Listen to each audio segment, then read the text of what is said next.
Hey there, sports fans. Joe Daniels, your favorite horrible archer, coming live to you. Well, not really live, this is recorded. But showing you the updated part of the John Riggs Mollegabet project. As you can see, we're getting close to finishing up here. We got to do some fine sanding, get rid of some tool marks. I just put the tips on last night, epoxied them on, and cut them out, obviously. Ground them down with a grounder, and this is what she looks like. Did a little tillering. You're going to see that coming up in a few seconds. This top limb actually is not bending.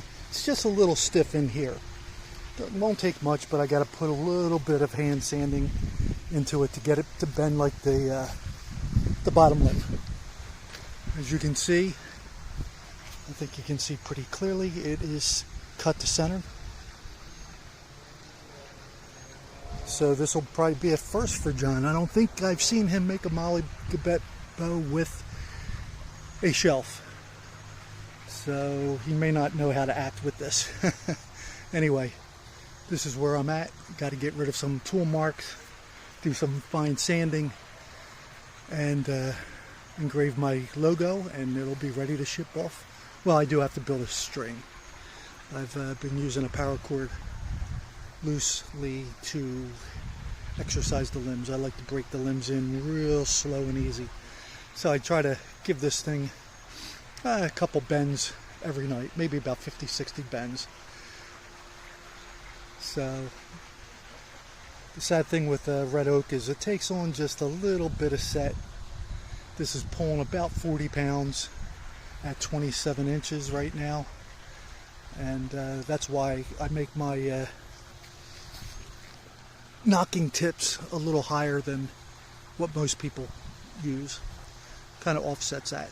So if it does take on a little bit more set, which it probably will with use, all of them, yeah, it's the sad thing about red oak, but it's the only good hardwood I can get around here. But it'll shoot fine. I think it's going to be good.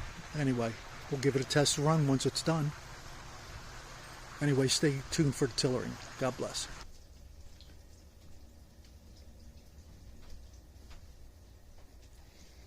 Okay, John, as you can see, your bow's coming along pretty nice.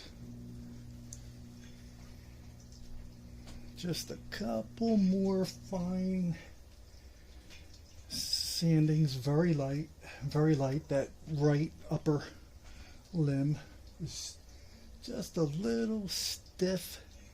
3/4 of the way, it could be bending a little bit more. You can see the bottom one over there is arcing a little bit better. I'm trying to keep that stiff by about 1/2 inch, which is where it's at right now. But I would like to get just a little bit more bend in that. But all in all, she's coming out pretty darn good.